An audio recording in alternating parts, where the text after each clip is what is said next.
Advocate తోటి ఒకసారి ఏం జరిగింది కోర్టులో ఇవాళ, ఏం వాదనలు జరిగినాయి, ఏమేం న్యాయమూర్తి ఏం అడిగిర్రు, వాళ్ళు ఏం చెప్పారు, వీళ్ళేం చెప్పారు, ఇవన్నీ కూడా మనం మాట్లాడే ప్రయత్నం చేద్దాం. అన్న లైవ్లో ఒకసారి కోర్టులో ఏం జరిగినాయి వాదనలు కొంచెం చెప్తారా మాకు డీటెయిల్స్ అవి వాళ్ళ కేసుకు సంబంధించి ఏదైతే క్వాష్ పిటిషన్ మీద జరిగిందో దానికి సంబంధించి. కేటీఆర్ గారి మీద అరవింద్ గారి మీద అయిన ఎఫ్ఐఆర్ గురించి ఈ రోజు క్వాష్ పిటిషన్ మూవ్ చేయడం జరిగింది. సెక్షన్ 182 సిఆర్పిసి ప్రకారం ఫైల్ చేయడం, దాన్ని క్వాష్ చేయమని సుందరం గారు ఆర్గ్యుమెంట్ చేయడం జరిగింది. అయితే ఇందులో క్లియర్ గా మనం లీగల్ గా మా లీగల్ టీం కూడా డిస్కస్ చేసింది ఏంటంటే, నిన్న 19th రోజు ఎఫ్ఐఆర్ అయితే ఇమీడియట్ గా అరెస్ట్ చేసే అవకాశం ఉంటుంది కాబట్టి ఫర్దర్ ప్రొసీడింగ్స్ ఇవ్వమని, అంటే స్టే ఇస్తూ ఫర్దర్ ప్రొసీడింగ్స్ లో స్టే ఇవ్వమని చెప్పి మనం హైకోర్టులో రిప్రజెంట్ చేయడం జరిగింది. ఇందులో ఎఫ్ఐఆర్ లో ఉన్న ఇంగ్రీడియంట్స్ మనం గమనించినట్లయితే ఎక్కడ కూడా ప్రివెన్షన్ ఆఫ్ కరప్షన్ యాక్ట్ లో సెక్షన్ 13 అనేది అట్రాక్ట్ కాదు, ఇంగ్రీడియంట్స్ కూడా ప్రాపర్ గా లేవు. కాబట్టి ఇందులో క్వాష్ చేయడానికి 100% డాక్యుమెంట్, అంటే మా దగ్గర ఉన్న డాక్యుమెంట్ సరిపోతాయి. కన్సెంట్ ఎవరైతే ఇన్వెస్టిగేషన్ ఆఫీసర్స్ ఉన్నారో దాంట్లో ప్రాపర్ ఎవిడెన్స్ లేదు. ఇంకోటి 1 year డిలే ఉంది ఇందులో. నిజంగా కరప్షన్ అయినప్పుడు ఇమీడియట్ గా 1 day 2 days 3 days at least 1 month లో ఫైల్ చేయాలి. 1 day డిలే తర్వాత వీళ్ళు కంప్లైంట్ ఇవ్వడము, ఆ కంప్లైంట్ గవర్నర్ కు పంపించడము, గవర్నర్ కు పంపిన తర్వాత ఎఫ్ఐఆర్ చేయడం, అంటే ప్రాపర్ ఇన్వెస్టిగేషన్ చేయకుండానే. ఇక నిజంగా ఇన్వెస్టిగేషన్ చేసిన తర్వాత ఎవరెవరు ఇన్వెస్టిగేట్ చేయాలంటే ఫైనాన్స్ డిపార్ట్మెంట్ చేయాలి, నిజంగా బ్యాంకు చేయాలి, ఏ బ్యాంక్ అయితే వీళ్ళు అమౌంట్ ట్రాన్స్ఫర్ చేసారో ఆ బ్యాంకు చేయాలి. అదేవిధంగా ఇందులో ఎంఓయూలో ఎవరెవరైతే ఈవెంట్ ఆర్గనైజర్స్ ఫార్మర్ రేస్ లో పార్టిసిపేట్ చేసినటువంటి ఎంఓయూలో మెమోరాండం ఆఫ్ అండర్స్టాండింగ్ లో పార్టిసిపేట్ చేసినటువంటి అందరి దగ్గర నుంచి స్టేట్మెంట్ రికార్డ్ చేయాలి, కొందరి నుంచి కన్ఫెషన్ స్టేట్మెంట్ రికార్డ్ చేయాలి. స్టేట్మెంట్ రికార్డ్ చేసిన తర్వాత అప్పుడు ఎఫ్ఐఆర్ చేసే అవకాశం ఉంటుంది. అంటే కొత్తగా బిఎన్ఎస్ఎస్ యాక్ట్ వచ్చిన తర్వాత కూడా క్లియర్ గా చెప్తుంది 14 రోజుల ఇన్వెస్టిగేషన్ పీరియడ్ అనేది క్లియర్ ఉంది అక్కడ.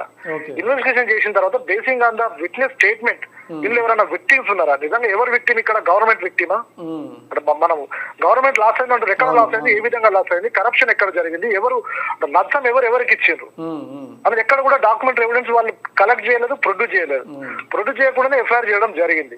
ఒక ఎంఓయూ బేస్ చేసుకొని అగ్రిమెంట్ లో హెచ్ఎండిఏ అఫీషియల్ గా హెచ్ఎండిఏ ఈవెంట్ ఆర్గనైజేషన్ తోటి అగ్రిమెంట్ కుదుర్చుకున్న ఒక ఈవెంట్, అంటే ఫార్ములా ఈ రేస్ కు సంబంధించిన ఈవెంట్ లో ఎలాంటి అవకతవకలు జరగలేదనే కోణంలోనే ఈ రోజు నా హైకోర్టులో ఆర్గ్యుమెంట్ జరిగేది.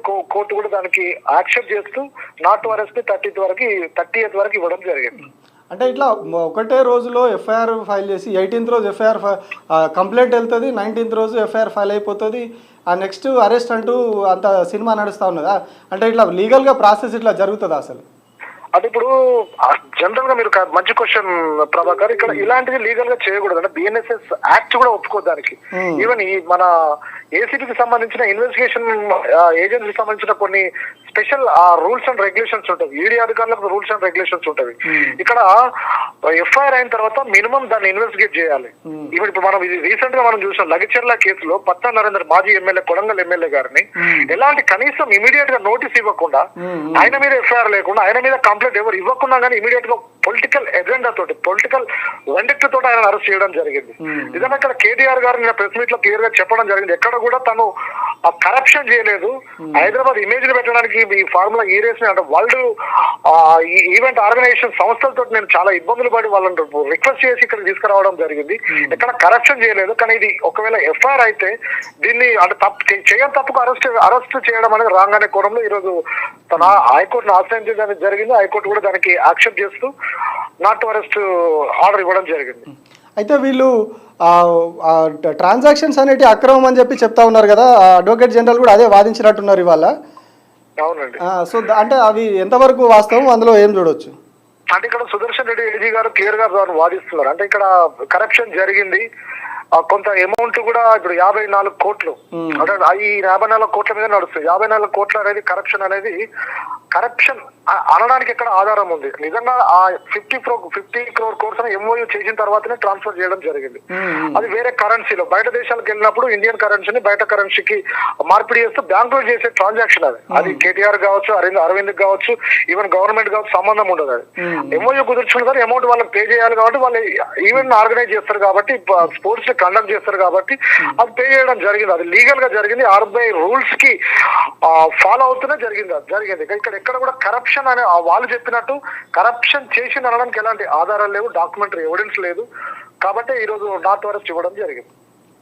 అంటే ఇంకా ఫర్దర్గా ఏం జరిగే అవకాశం నెక్స్ట్ 27కి హీరింగ్ ఉంది కదా, ఆ రోజు ఇంకా ఇప్పుడు గవర్నమెంట్ నుంచి కౌంటర్ అడిగిరా ఇవాళ, వాళ్ళు ఏం చెప్పింది కోర్టు ఇవాళ?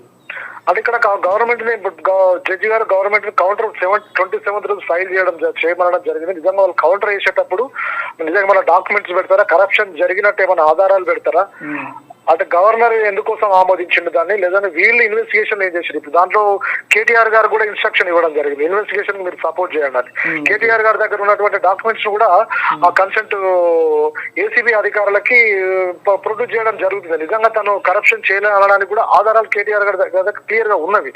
అవి బేస్ చేసుకొని చెప్పి వాళ్ళు ఆ బేస్ చేసుకొని ఈ కేటీఆర్ గారు ఆ డాక్యుమెంట్స్ సబ్మిట్ చేసిన డాక్యుమెంట్స్ బేస్ చేసుకొని, అదేవిధంగా ఎవరైతే కంప్లైంట్ ఇచ్చారో వాళ్ళు పెట్టిన ఆ డాక్యుమెంట్స్ బేస్ చేసుకొని నిజంగా ఏ రకమైన జెన్యున్ గా ఇద్దరు డాక్యుమెంట్స్ ని స్క్రూటినీ చేసి అవసరం పడితే ఎఫ్ఎస్ఎల్ కు పంపించి నిజంగా కరప్షన్ జరిగిందా, ఇల్లీగల్ గా జరిగిందా, ఫైనాన్షియల్ డిపార్ట్మెంట్ కు సంబంధించిన ఆఫీసర్స్ యొక్క స్టేట్మెంట్ కూడా తీసుకొని ఇవన్నీ కౌంటర్ చేసే అవకాశం ఉంటుంది. ఈ కౌంటర్ లో క్లియర్ గా హైకోర్టు అది హైకోర్టు కూడా డాక్యుమెంట్ అనేది ప్రాపర్ గా ఉందా, ఎవిడెన్స్ అనేది ప్రాపర్ గా ఉందా లేదంటే క్లియర్ గా డిసిషన్ తీసుకొని మాత్రమే ఆ స్టే ను పొడిగించాలా లేదంటే స్టే ను నార్త్ అరెస్ట్ ని పొడిగించాలా, స్టే ఇవ్వాలా వద్దా అనేది కోర్టు డిసిషన్ తీసుకునే అవకాశం ఉంటుంది. ఓకే, థ్యాంక్ యూ లక్ష్మణ్ గారు. థ్యాంక్ యూ అండి, థ్యాంక్ యూ. ఇది లక్ష్మణ్ గారు చెప్తున్న ప్రకారం ఎక్కడ కూడా అందులో అవినీతి జరిగిందనడానికి ఆధారాలు లేవు. దానికి సంబంధించినటువంటి పూర్తి ఎవిడెన్స్లు కూడా కేటీఆర్ దగ్గర ఉన్నాయి. కంపెనీతో జరిగినటువంటి ట్రాన్సాక్షన్ సంబంధించి కావచ్చు, కమ్యూనికేషన్, ఈవెంట్ నిర్వహణకు సంబంధించి అన్నీ కూడా ఈమెయిల్స్ రూపంలోనే జరిగినాయి. ఏవైతే ఈమెయిల్స్ సంబంధించి నేను ఆయన ప్రెస్ మీట్లో కూడా చూపించారు. సో వాటికి అన్నిటికి కూడా ఆధారాలు ఉన్నాయి కాబట్టి అవన్నీ మేము ఏసీబీ కూడా సమర్పిస్తాము. విచారణకు సహకరించాలని కేటీఆర్ కూడా చెప్పారు కాబట్టి మేము అవన్నీ కూడా ఏసీబీకి సమర్పిస్తాం. సో ఇవన్నీ కూడా ఫైనల్గా 27th రోజు వాళ్ళు కోర్టులో ఏం కౌంటర్ వేస్తుంది ప్రభుత్వం, అవినీతి జరిగిందనడానికి వాళ్ళ దగ్గర ఎట్లాంటి ఆధారాలు ఉన్నాయి. ఎందుకంటే పిటిషన్ క్వాష్ చేయాలి కాబట్టి, అంటే క్వాష్ కోసం వీళ్ళు వేసిరు కాబట్టి వాళ్ళు ఆధారాలు పర్ఫెక్ట్గా చూపిస్తేనే పిటిషన్ ఫర్దర్గా మూవ్ అవుతుంది. లేదు అంటే ఏదైతే కేటీఆర్ దగ్గర ఉన్నటువంటి ఆధారాలు, నిన్న చూపించినటువంటి ఆధారాలని అవన్నీ కూడా కోర్టుకు సమర్పిస్తే కోర్టు ఒకవేళ వాటితో ఏకీభవించి నిజంగా ఆ డాక్యుమెంట్స్ ప్రకారం ఎక్కడ కూడా అవినీతి జరిగినట్టు కోర్టు భావించకపోతే అక్కడ పిటిషన్ని క్వాష్ చేసే అవకాశం ఉంటుంది. అంటే కంప్లీట్గా ఆ కేసును కొట్టేసే అవకాశం ఉంటుంది. ఏదైతే వీళ్ళు ఎఫ్ఐఆర్ ఏసీబీ ఫైల్ చేసిన ఎఫ్ఐఆర్ ఉందో దాన్ని కొట్టేసే అవకాశం ఉంటుంది.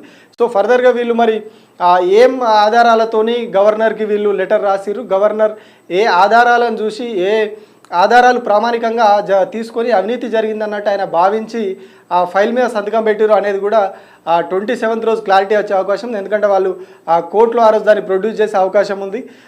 అయితే ఇంకోవైపు ఏమో దీని మీద లీగల్గా ఈ ప్రాసెస్ అంతా జరుగుతూ ఉన్నది. బట్ ఇంకొక వైపు ఏమో కేవలం పొలిటికల్ దురుద్దేశంతో, రాజకీయ దురుద్దేశంతో ఈ కేసు అంతా జరుగుతూ ఉన్నదని ముందు నుంచి కూడా ఎప్పుడైతే ఈ ఫార్ములా ఈ రేసు అక్రమాలు జరిగినాయని బయటకు వచ్చిందో, ప్రచారం మొదలైందో, కంప్లీట్గా ఒక సెక్షన్ ఆఫ్ మీడియా అంతా కూడా దీన్ని ప్రచారం చేస్తూ ఉన్నదో, స్టార్ట్ అయినప్పటి నుంచి కూడా దీనిలో ప్రధానంగా వస్తున్నట్టు అనుమానాలు, ఇదంతా కూడా రాజకీయ దురుద్దేశంతో జరుగుతుందని ఒక ప్రచారం మొదలైంది.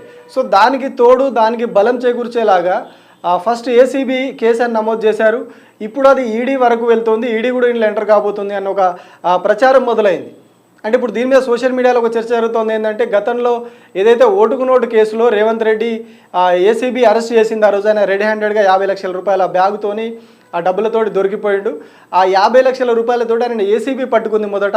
ఆ తర్వాత అది మనీ లాండరింగ్ కిందకి వచ్చింది కాబట్టి, అంటే అక్రమ సొమ్ముని సక్రమంగా మార్చేలాగా అనధికారికంగా ఆ డబ్బు అంతా కూడా లావాదేవీలు జరిగినాయి కాబట్టి ఆ మనీ లాండరింగ్ కేసును ఈడీ నమోదు చేసింది.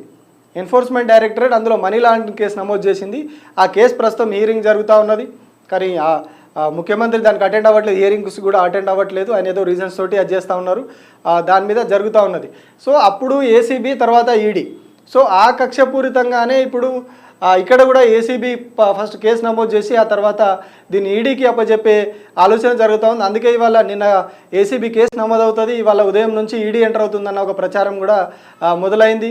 దీనికి తోడు మొన్న ఢిల్లీ వెళ్ళింది కూడా ఆ ఈడీ కేసు కోసమే, రేవంత్ రెడ్డి పోయొచ్చింది కూడా ఆ ఈడీ తోటి అధ్యయనం చేయడానికి కేంద్రం పెద్దలను కలిసిరనే ఒక ఆరోపణ కూడా ప్రతిపక్షాల నుంచి కూడా వచ్చింది.